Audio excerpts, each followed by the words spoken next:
Assalamu alaikum, dear students. So, from today, we are going to start the BD Chaurasia Handbook of General Anatomy, and we will start with the first chapter, Introduction. So, I would request all of you to subscribe the channel and share it with your colleagues. Start करते हैं human anatomy की definition से start करते हैं। Anatomy basically कहते हैं किसको है। एनाटॉमी वर्ड एक ग्रीक वर्ड एनाटोम से लिया गया है जिसका मतलब काटना, to cut up, to dissect. Anatomist आप कहते हैं किसे। एनाटॉमिस्ट क्या करता है, वो कोई भी स्ट्रक्चर काटता है, देखता है और उस पर किताबें लिख देता है। This is the job of an anatomist. So anatomy हम पढ़ेंगे हमारी एमबीबीएस के अंदर फर्स्ट ईयर सेकंड ईयर के अंदर एनाटॉमी पढ़ाई जाती है and it makes the basis of surgery. Anatomy के सब डिविजन्स पे जाते हैं तो एनाटॉमी को फर्दर हम डिवाइड करते हैं डिफरेंट ब्रांचेस में।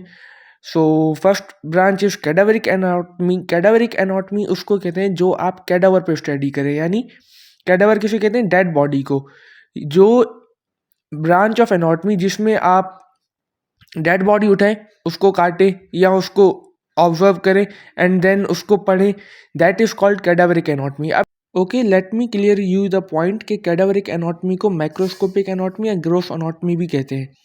अच्छा, कैडावरिक एनाटॉमी को मैं कहता अगर आप रीजन्स में डिस्कस करें, लाइक आप अपर लिम्ब पढ़ रहे हो या लोअर लिम्ब पढ़ रहे हो, थोरैक्स पढ़ रहे हो, एब्डोमेन पढ़ रहे हो, then this would be regional anatomy.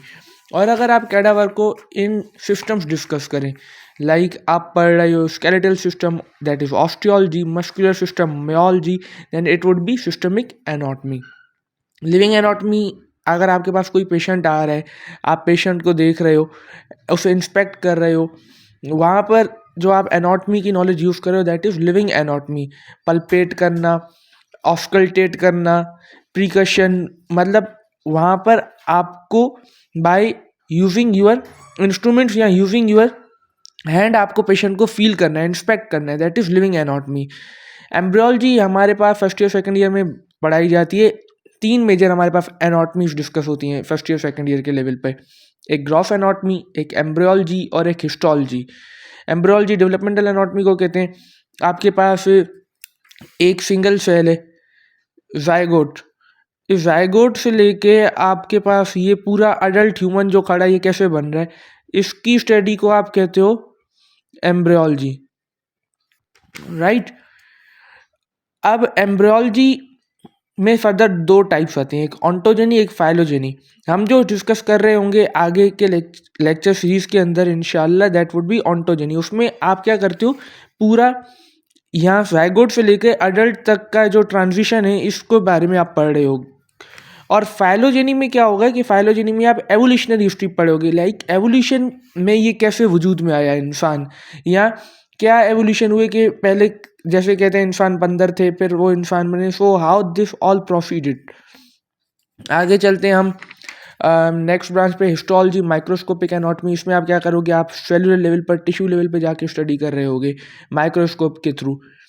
अच्छा, देन सरफेस एनाटॉमी आती है, that is called topographic anatomy. अब सरफेस एनाटॉमी में क्या होगा कि आप पढ़ रहे होगे deeper structures in relation to the skin. Like for example आपको कुछ आर्टरीज, कुछ वीन्स स्किन के डायरेक्टली नीचे नज़र आती हैं। अगर आप इनको देख के पढ़ रहे हो, लाइक मैं अपने रिस्ट को देख लूँ, सो यहाँ पर वीन विजिबल है। अब इन वीन्स को with the help of skin surface study करना, यानी उसके डीपली कौन से स्ट्रक्चर मौजूद है, that is called surface anatomy या टोपोग्राफिक एनाटॉमी। क्लिनिकल प्रैक्टिस में बहुत हेल्पफुल होती है। रेडियोग्राफिक एंड इमेजिंग एनाटॉमी पे आते हैं। इसमें आप क्या करते हो, आप टेक्निक्स यूज़ करते हो लाइक सीटी स्कैन्स, अल्ट्रासाउंड्स, एक्सरेज, एंड उसके थ्रू आप स्ट्रक्चर्स, इंटरनल स्ट्रक्चर्स स्टडी कर रहे होते हो। कंपैरेटिव एनाटॉमी में आप क्या कर रहे होते हो, कंपैरिजन कर रहे होते हो, यानी आपके पास एक ही ह्यूमन की बोन है, उसको आप कंपेयर कर रहे होगे कैट की बोन के साथ, उसको कंपेयर करते हुए पढ़ रहे होगे कि how evolution has occurred, how you are different from that.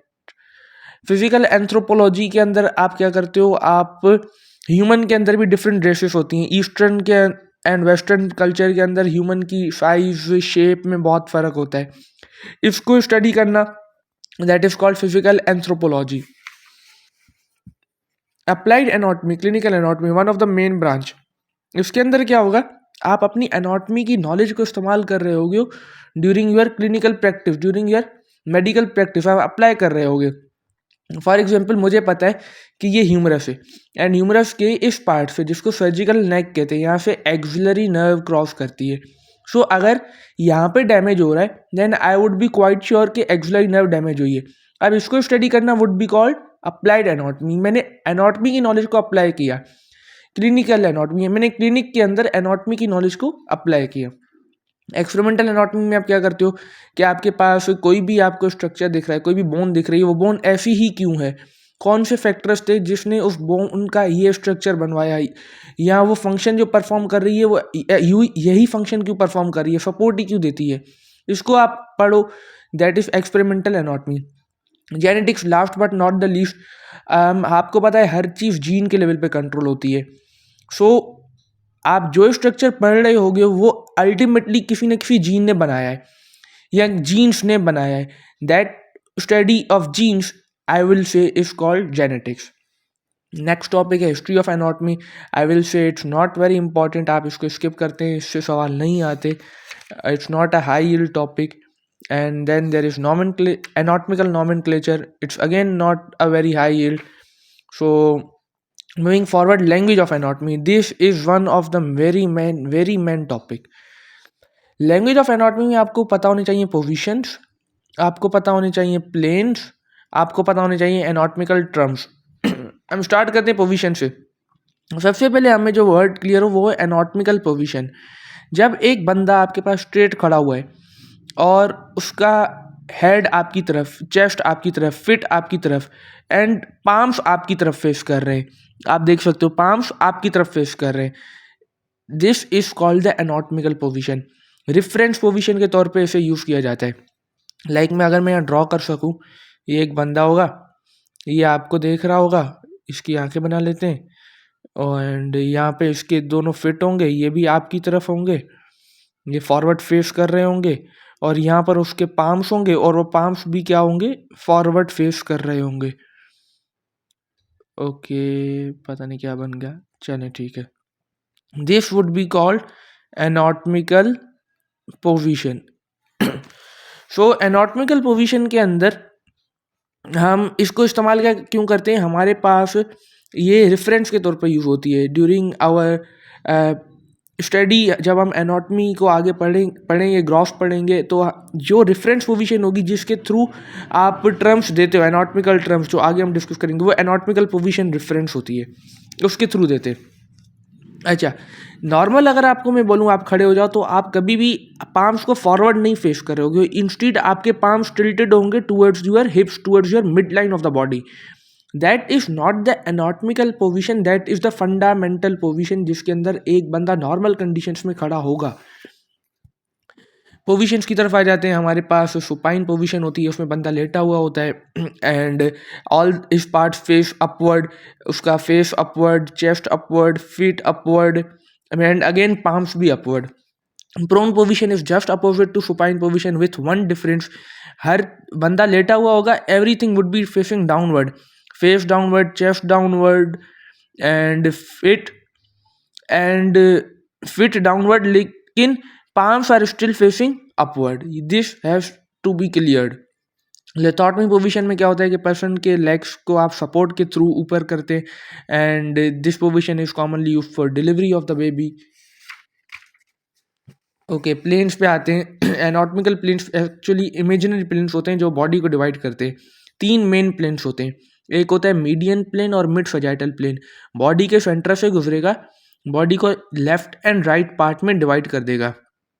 अगर कोई प्लेन इस प्लेन के पैरेलल है, मीडियन और मिड सजाइटल प्लेन के पैरेलल है, that would be called sagittal plane. अब फर्क क्या है, ये भी बॉडी को लेफ्ट एंड राइट पार्ट में डिवाइड कर रहा है, सजाइटल भी बॉडी को लेफ्ट एंड राइट पार्ट में डिवाइड करेगा। ये सेंटर ऑफ द बॉडी पे गुजरेगा, ये सेंटर ऑफ द बॉडी पे नहीं गुजरेगा।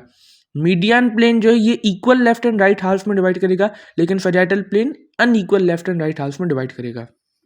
कोरोनल प्लेन में क्या होता है, कोरोनल प्लेन बॉडी के सेंटर से गुजरता है, अगेन बॉडी को दो पार्ट्स में डिवाइड करता है, एक आगे वाला पार्ट फ्रंट और एक पीछे वाला पार्ट बैक।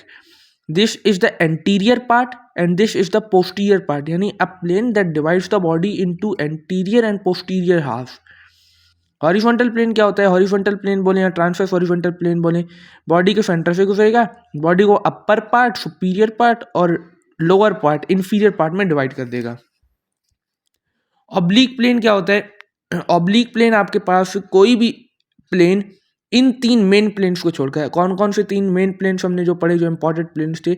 मिड सैजिटल, उसके बाद ट्रांसवर्स हॉरिजॉन्टल एंड कोरोनल। इनको छोड़कर कोई भी दूसरा प्लेन जो बॉडी से क्रॉस करे एंड बॉडी को डिवाइड करे, that is called oblique plane.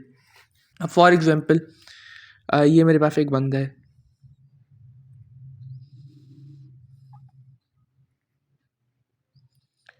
अब यहाँ से कोई प्लेन गुजर रहा है और बॉडी को डिवाइड कर रहा है इस पार्ट में और इस पार्ट में, this plane would be oblique plane.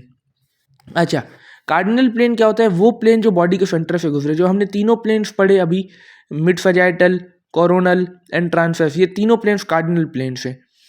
अच्छा, कुछ और टर्म्स हैं जो हमें क्लियर होने चाहिए। फंडामेंटल पोजीशन मैंने आपको बता दिया है। एनाटॉमिकल पोजीशन बंदे के लिए एक रेफरेंस पोजीशन होती है जो हम यूज़ करते हैं ड्यूरिंग आवर स्टडी।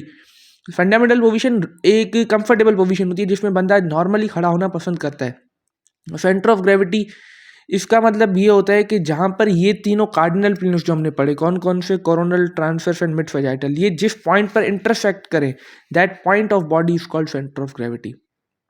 अब हमने आपके पास एनाटॉमिकल पोजीशंस क्लियर कर दी, anatomical positions clear, planes clear. अब हमारे पास टर्म्स आते हैं, एनाटॉमिकल टर्म्स हमें क्लियर होने चाहिए। सो वैसे तो ये जनरल होते हैं terms, trunk, neck and face या अपर लिम्ब में आप इनके रिलेशन को ना देखें, जनरल आपको समझ आने चाहिए। वेंट्रल और एंटीरियर आप कहते हैं आगे वाले पार्ट को, लाइक फॉर एग्जांपल ये एक बंदा खड़ा है, अब इसका ये आगे वाला पार्ट कौन सा है जो आगे की तरफ होगा? That would B ventral anterior. पीछे की तरफ क्या होगा? पोस्टीरियर या डॉर्सल। पीछे की तरफ होगा पोस्टीरियर और डॉर्सल, आगे की तरफ होगा वेंट्रल और एंटीरियर। अब फॉर एग्जांपल यहाँ पर एक बंदा है, यहाँ पर मैं इसको स्टैंडिंग पोजीशन में ला रहा हूँ, ठीक है, और दूसरा पैर उसका उस तरफ है। अब इसका ये वाला पार्ट फॉर एग्जांपल यहाँ पर पॉइंट ए, ये पॉइंट बी है, तो ये पॉइंट ए हो गया, ये पॉइंट बी हो गया। अब point A is anterior to point B या point B is posterior to point A, दोनों एक दूसरे के रेफरेंस में यूज होंगे। अच्छा, मीडियल और लेटरल क्या होता है, इसको मैं समझा दूं। अब अगेन हम यही उठा लेते हैं, ये एक बंदा है, यहाँ से एक हम इमेजिनरी मिड लाइन बना देते हैं। इस मिड लाइन के करीब ये पॉइंट ए है और इस मिड लाइन से दूर ये पॉइंट बी है।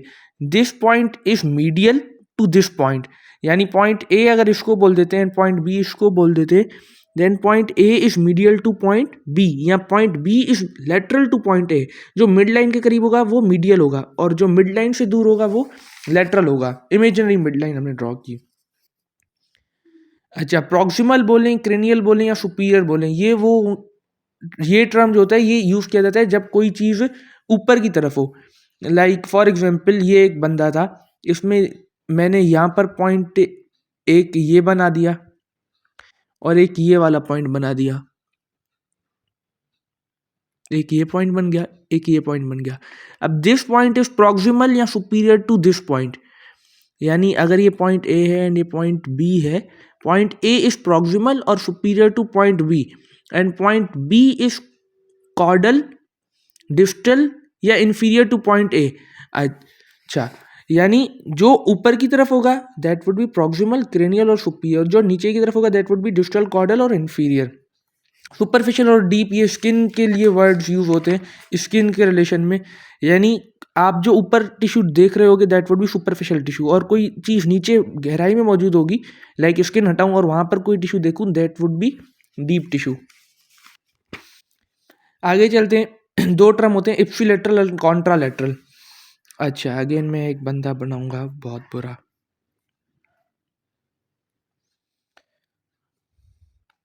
ओके। अब यहाँ पर एक इमेजिनरी मिड लाइन है, यहाँ पर अगर एक पॉइंट ये है, एक पॉइंट ये है, this is point A, this is point B and this is point C.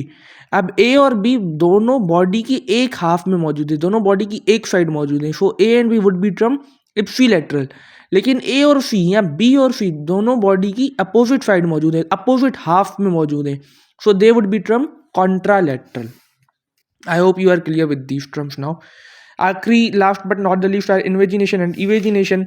Invagination, अगर कोई चीज़ अंदर की तरफ कोई दबी हुई चीज़ हो दैट वुड बी इन्वेजिनेशन है, एंड बाहर की तरफ निकली हुई उभरी हुई चीज़ हो that would be evagination. Now upper limb में अब जाते हैं, सेम टर्म्स होते हैं, कोई इनमें फ़र्क नहीं होता। जनरल टर्म्स का आपको आइडिया होना चाहिए, जनरल यही टर्म्स होते हैं। लोअर लिम्ब की तरफ चलते हैं, लोअर लिम्ब में भी अगेन यही सेम टर्म्स यूज हो रहे होंगे। देन एक पॉइंट आपको बता दूं, हमने पढ़ा प्रॉक्सिमल या सुपीरियर या क्रेनियल, और दूसरा हमने पढ़ा डिस्टल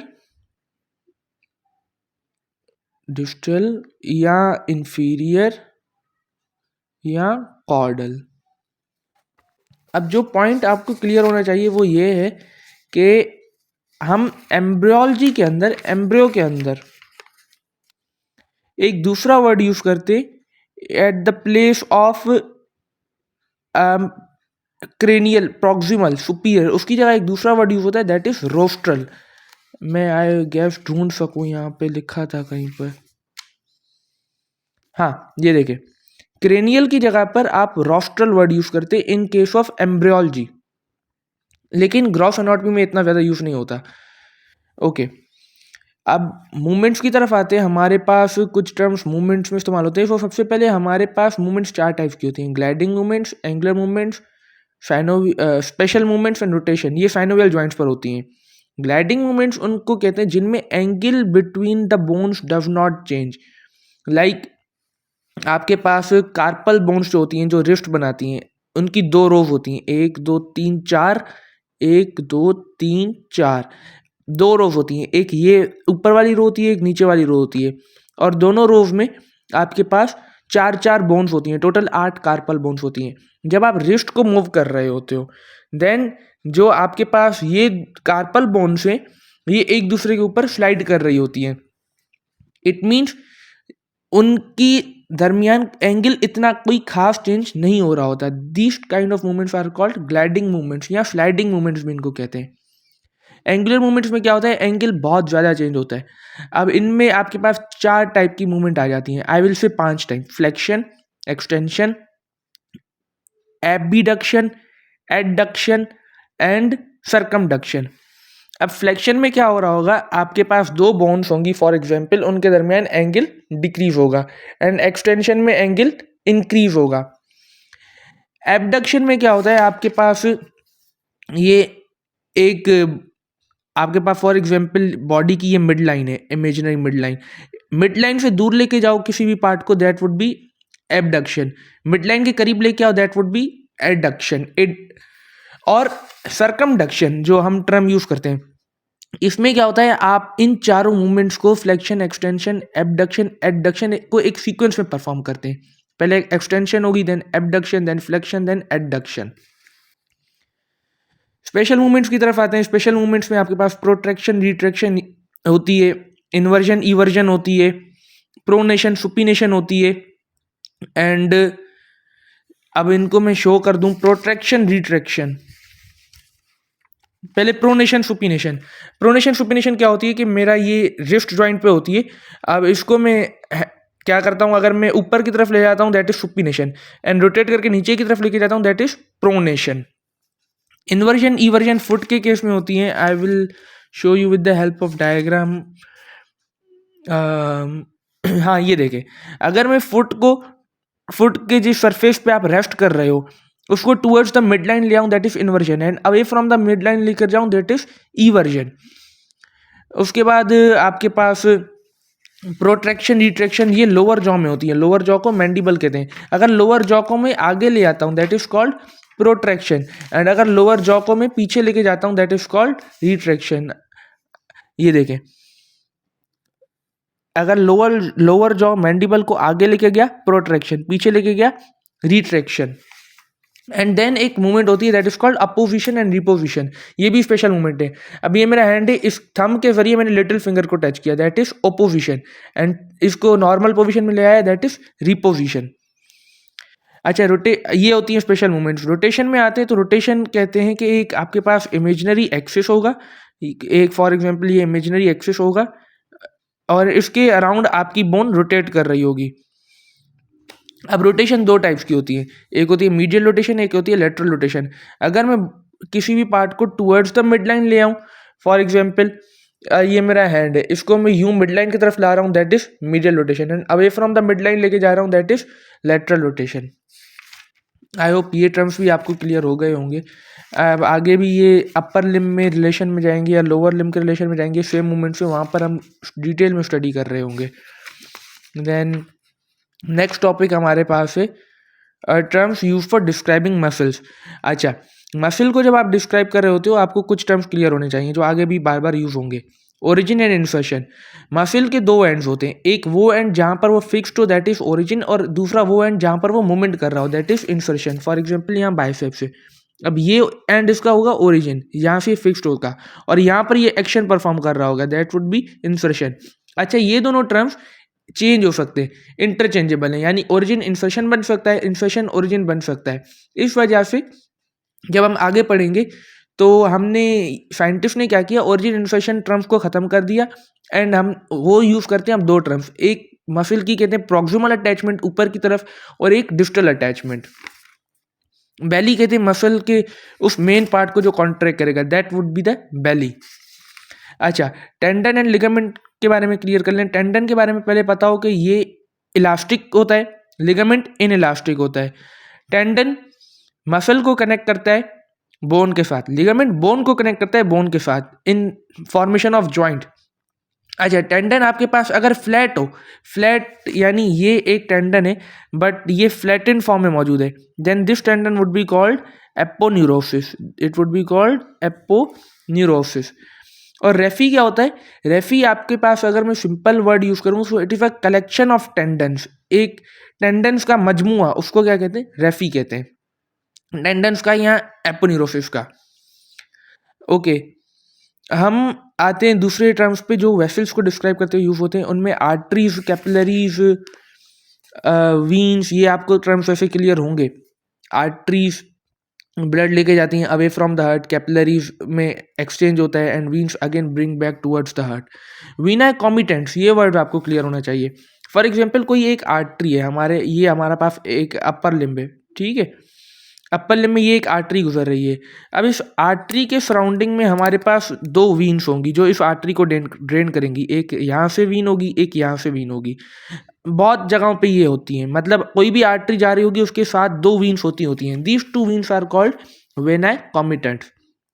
कैपिलरीज आपको पता है, sinusoids are basically special type of capillary जिनके अंदर बहुत ज़्यादा स्पेसेस पाए जाते हैं उनकी वॉल्स के दरमियान, यानी ये कैपिलरी की वॉल है, यहाँ पर आपको बहुत ज़्यादा स्पेसेस मिल रहे होंगे, these spaces would aloe the permeability. Special जगहों पे पाई जाती हैं साइनोसॉइड्स, लिवर में, स्प्लीन में, बोन मैरो में, एड्रिनल ग्लैंड में, पैराथायरॉइड में। एनास्टोमोसिस क्या होता है, अब इसको समझा देते हैं। ये आपके पास एक आर्टरी है, ये एक दूसरी आर्टरी है, ये आर्टरी एक ब्रांच नीचे की तरफ दे रही होगी और ये आर्टरी एक ब्रांच ऊपर की तरफ दे रही होगी।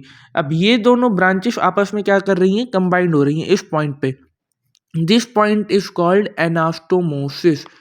इसका फ़ायदा क्या होता है, इसका फ़ायदा ये होता है कि फॉर एग्जाम्पल इस आर्टरी में ब्लड सप्लाई बंद हो गया, इसमें ब्लड सप्लाई नहीं आ रहा, यहाँ से कोई ऑक्लूजन हो गई, अब इसके अंदर नहीं आएगा तो इसकी इस ब्रांच में भी नहीं आएगा, आगे की तरफ भी नहीं जाएगा, वो पार्ट डेथ कर जाएगा। लेकिन नेचर ने क्या किया, इस आर्टरी के थ्रू इस ब्रांच को ब्लड दिया, इस ब्रांच के थ्रू इस आर्टरी को ब्लड दिया और ब्लड आगे फ्लो मेंटेन रहा। सो एनास्टोमोसिस क्या होता है, एनास्टोमोसिस एक आर्टरी का दूसरी आर्टरी पे कनेक्शन होता है, और डायरेक्ट कनेक्शन तो नहीं होगा, यहाँ पर जरूर कैपिलरी लेवल पे जाके कनेक्शन होगा। So it is a pre capillary and post capillary communication या कनेक्शन। अच्छा, कुछ टर्म्स पे आते हैं जो हम वैसे तो आगे डिटेल में पढ़ेंगे, they are use for describing bone features. अच्छा, अब बिफोर दैट मैं आपको बता दूं ये एक बोन है, फॉर एग्जांपल सपोज कर लें ये बोन है। अब इस बोन के ऊपर हम उभार देखेंगे। नॉर्मल कंडीशंस में हम बोन के अंदर एक उभार देते हैं, दैट उभार इज कॉल्ड एलिवेशन। अगर वो उभार लाइन के फॉर्म में, it would be linear elevation, it would be linear elevation. अगर वो उभार एक आपके पास सर्किल के फॉर्म में राउंडेड है, it is called rounded elevation, it is called rounded elevation. And अगर वही उभार आपके पास स्पाइन एक शार्प प्रोसेस के फॉर्म में, it is called sharp elevation, it is called sharp elevation. Okay, अब हम ये नॉर्मल कंडीशन में बोन के अंदर देख रहे होते हैं। अब लीनियर एलिवेशन में आ जाए तो linear elevation can be in the form of line, in the form of crust, in the form of ridge. Line में आप ऑक्सीपिटल बोन देखोगे स्कल में, तो उसमें आपको दो लाइंस मिलती हैं, एक सुपीरियर न्यूक्लियर लाइन, एक inferior nuchal line, they are the linear elevation. Crest के फॉर्म में आप एलिवेशन देखोगे तो इलियम बोन होती है, हिप बोन का पार्ट होती है इलियम, उसमें आपको एक क्रस्ट मिलता है, that is called iliac crust. या स्केपुला को आप बैक साइड से देखोगे, ये स्केपुला की बैक साइड है, यहाँ पर ये आपको दिख रही है, this is the spine of scapula, ये खुद एक क्रस्ट है। अच्छा, रिज के फॉर्म में आ जाए तो आपके पास दो रिजेस होती हैं, एक medial and lateral supracondylar ridges of the humerus. अब ये रिज के फॉर्म में एलिवेशन होती है। ये आपके पास लेटरल सुप्राकंडाइलर रिज आ गई ह्यूमरस की, यहाँ पर मीडियल होगी। आगे चलते हैं। राउंडेड एलिवेशन में वर्ड यूज होता है tubercle, protuberance, tuberosity, malleolus, trochanter. Tubercle में प्यूबिक ट्यूबरकल आता है, लेसर एंड ग्रेटर ट्यूबरकल्स आते हैं ह्यूमरस के। ये आ गई आपके पास प्यूबिक ट्यूबरकल प्यूबिस में होगा, और यहाँ पर ह्यूमरस में आपको मैं दिखा दूँ, ये ग्रेटर ट्यूबरकल होता है, इसके पीछे होता है लेसर ट्यूबरकल। ये राउंडेड एलिवेशन होती हैं। प्रोट्यूबरेंस में external occipital protuberance, occipital bone के अंदर आपको प्रोट्यूबरेंस मिलेगा, दैट इज, ये देख लें एक्सटर्नल ऑक्सीपिटल प्रोट्यूबरेंस। जब आपके पास बोन होगी तो ये आपको क्लियर होंगे। एंड आई विल से, भले अभी आपको याद ना हो जाए, जब आप इंडिविजुअल बोन कर रहे होंगे आपको ये सब याद हो जाएंगे। ट्यूबरोसिटी आपके पास अगेन राउंडेड एलिवेशन है, स्ट्रियम के अंदर होती है स्ट्रियल ट्यूबरोसिटी, डेल्टोइड ट्यूबरोसिटी होती है आपके पास अगेन ह्यूमरस के अंदर। अब ये डेल्टोइड ट्यूबरोसिटी है, ये ह्यूमरस के अंदर मौजूद है। उसके बाद आपके पास टर्म होता है मेल्यूलस। मेल्यूलस आपको टिबिया में मिलेगा, मीडियल मेल्यूलस, एंड फिबुला में मिलता है लेटरल मेल्यूलस। ट्रोकेंटर पे आते हैं। फीमर के अंदर आपको ह्यूमरस के अंदर मिलते हैं tubercles, lesser and greater tubercles, and femur के अंदर मिलते हैं trochanters, greater and lesser trochanters. अब ये फीमर है, यहाँ पर ये आ गया ग्रेटर ट्रोकेंटर, ये आ गया लेसर ट्रोकेंटर। आगे चलते। सो शार्प एलिवेशन में आ जाए, स्पाइन या spine of process, Stiell spine होती है, वर्टिब्रा की स्पाइन होती है, या एंटीरियर सुपीरियर इलियक स्पाइन, ये इलियम के अंदर होती है। अगेन ये हिप बोन के अंदर डिस्कस होंगी। स्टाइलॉइड प्रोसेस में आते हैं तो टेम्पोरल बोन में स्टाइलॉइड प्रोसेस होती है, रेडियस में स्टाइलॉइड प्रोसेस होती है, they are also the sharp elevations. अच्छा, हर लॉन्ग बोन का एक एक्सपेंडेड एक पार्ट होगा जो आर्टिकुलेट कर रहा होगा दूसरी बोन के साथ। अब हेड हो सकता है, फॉर एग्जांपल ह्यूमरस का हेड है, ह्यूमरस का हेड होगा, ये आर्टिकुलेट कर रहा होगा। फीमर का हेड होगा, ये आर्टिकुलेट कर रहा होगा। देन आपके पास कॉन्डाइल्स होते हैं, मीडियल एंड लेटरल कॉन्डाइल होते हैं फीमर के, ये आर्टिकुलेट कर रहे होते हैं। Medial and lateral condyles of femur, ये मीडियल कॉन्डाइल होगा, यहाँ से ये वाला लेटरल कॉन्डाइल होगा। कॉन्डाइल के ऊपर होता है एपीकॉन्डाइल, और उसके बाद ये होती है लॉन्ग बोन्स में। अब जो आपके पास फ्लैट बोन्स होती है ना, उनमें जो आर्टिकुलेशन का एरिया होता है दैट इज कॉल्ड फैसेट। जैसे रिब के पास जो आर्टिकुलेशन एरिया है जिसके थ्रू वर्टिब्रा के साथ आर्टिकुलेट करती है रिब्स, यानी ये रिब होगी, ये रिब होगी, ये पीछे जाके वर्टिब्रल कॉलम के साथ आर्टिकुलेट करिए, this part through which it is articulating, it is called facet. Okay, आगे चलते हैं। हमारे पास डिप्रेशन होती हैं। डिप्रेशन यानी कोई खड्डा टाइप होगा हमारी बोन के अंदर, वो नॉच हो सकती है, ग्रूव या सल्कस हो सकती है, या फोफा हो सकता है। नॉच हमें मिलती है इलियम के अंदर, that is called greater sciatic notch and lesser sciatic notch होती है हिप बोन में, इलियम में। ग्रूव या सल्कस होता है अब ह्यूमरस के अंदर होता है, लाइक ह्यूमरस के अंदर this is called bicipital groove, ये एक खड्डा होगा जो आप देखोगे बोन में। एंड आपके पास फोफा होता है, रेडियल फोफा होता है, कोरोनॉइड फोफा होता है, ये भी एक खड्डे होते हैं। ओलिक्रोनॉन फोफा होता है, ये कोरोनॉइड फोफा हो गया, ये रेडियल फोफा हो गया, ये ह्यूमरस के अंदर पाए जाते हैं। ओपनिंग्स होती हैं हमारी, ये वाले फिस्यूर ओपनिंग को कहते हैं, फोरामेन ओपनिंग को कहते हैं, कैनाल होती है, एंड मिएटस होता है। अब फिस्यूर आपके पास सुपीरियर ऑर्बिटल, इन्फीरियर ऑर्बिटल फिस्यूर, ये हमारे पास पाए जाते हैं बोन्स के अंदर। फोरामेन होता है, मैक्सिला के अंदर एक फोरामेन होता है, ओपनिंग होती है इंफ्रा ऑर्बिटल फोरामेन। कैनाल होते हैं, कैरोटिड कैनाल होते हैं टेम्पोरल बोन के, मिएटस होता है external acoustic meatus and internal acoustic meatus of temporal bone. Again I will से जब हम इंडिविजुअल बोन की डिटेल कर रहे होंगे ये सब टर्म्स हमें क्लियर हो जाएंगे। आगे चलते हैं, सिस्टम्स ऑफ द बॉडी में चलते हैं। हमारे पास रेस्पिरेटरी सिस्टम होता है जिसको पल्मोनोलॉजी कहते हैं। इसमें आप रेस्पिरेटरी सिस्टम अपर लोअर दोनों के बारे में स्टडी कर रहे होंगे। आर्टिकुलर सिस्टम आर्थ्रोलॉजी, इसमें आप जॉइंट्स के बारे में पढ़ रहे होंगे, उन पे कौन सी मूवमेंट्स होती हैं, लिगामेंट्स कौन से होते हैं। मस्कुलर सिस्टम मायोलॉजी, मसल्स के बारे में पढ़ रहे होंगे जो जॉइंट्स पर मूवमेंट कराते हैं। सर्कुलेटरी सिस्टम एंजियोलॉजी, इसमें आपके पास हार्ट ब्लड वेसल्स वगैरह के बारे में स्टडी होगी। लिम्फेटिक सिस्टम होगा जो एक्सेसिव फ्लूइड को ड्रेन आउट करता है, इसके बारे में स्टडी होगी। अच्छा, स्केलेटल सिस्टम में ऑस्टियोलॉजी, इसमें बोन्स के बारे में स्टडी होगी, कार्टिलेज के बारे में स्टडी होगी। इंटीग्यूमेंट्री सिस्टम डर्माटोलॉजी, स्किन के बारे में, स्किन के साथ जो चीज़ें एसोसिएटेड है उनके बारे में। So each of this is a long topic जो आगे डिस्कस होना है। डाइजेस्टिव सिस्टम गैस्ट्रोएंटरोलॉजी, गैस्ट्रोएंटीरोलॉजी, इसमें आपके पास क्या होगा, सारा डाइजेस्टिव सिस्टम डिस्कस होगा। यूरिनरी सिस्टम यूरोलॉजी, पूरा यूरिनरी सिस्टम डिस्कस हो रहा होगा। रिप्रोडक्टिव सिस्टम एंड्रोलॉजी, मेल्स के अंदर, गायनकोलॉजी फीमेल्स के अंदर। इसमें आपके पास male reproductive parts, female reproductive parts, their functions, their variability वगैरह डिस्कस होगा। एंडोक्राइन सिस्टम एंडोक्रिनोलॉजी, इसके अंदर आप ग्लैंड्स के बारे में पढ़ रहे होंगे, डिफरेंट ग्लैंड्स। स्पेशल सेंसेस में आप आई के बारे में, ईयर के बारे में, उसके अलावा आपके पास नोज हो गई, स्पेशल यानी ऑर्गन्स जो आपके पास हैं उनके बारे में आप पढ़ रहे होगे। Nervous system is called neurology, इसमें आप ब्रेन एंड स्पाइनल कॉर्ड के बारे में डिस्कस कर रहे होंगे। देन आगे चलते हैं, बस यहाँ पर चैप्टर ख़त्म हो गया। कुछ टर्म्स क्लिनिकल एनाटॉमी के उनको डिस्कस कर लेते हैं। सो अगर कहीं पे आपको सफिक्स आइटिस मिल जाए, इट मीन्स इन्फ्लेमेशन, जैसे अपेंडिसाइटिस, अपेंडिक्स की इन्फ्लेमेशन। एक्टोमी मतलब वो ऑर्गन आपने बॉडी से निकाल दिया, अपेंडिक्टोमी अपेंडिक्स को निकाल दिया। ओटोमी एंड ऑस्टोमी, ओटोमी में ऑर्गन को खोलो और उसे बंद कर दो, ऑस्टोमी में ऑर्गन को खोलो लेकिन उसे खुला ही छोड़ दो, ये दोनों में फ़र्क होता है।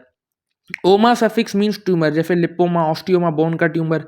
प्यूबर्टी एज जिसमें सेकेंडरी सेक्सुअल कैरेक्टर्स आ जाएं, गर्ल्स में 12 से 15 साल होती है नॉर्मली एंड बॉयज़ में 13 से 16 साल। सिम्टम्स जो पेशेंट आपको बता रहे हैं, जो अपनी कंप्लेंट्स बता रहे हैं, दे आर कॉल्ड सिम्टम्स। और जो आप पेशेंट के अंदर देख रहे हो they are called signs, physical signs. Diagnosis disease को पहचानना। प्रोग्नोसिस ये पता लगाना कि आइदर इस बंदे को डिजीज़ है या नहीं है। यानी फॉर एग्जांपल मैंने कोई ऐसा टेस्ट कराया जो नॉर्मल नहीं आया, इसका मतलब बंदे, वो जो आपके पास पेशेंट है उसके अंदर कोई ना कोई प्रॉब्लम है।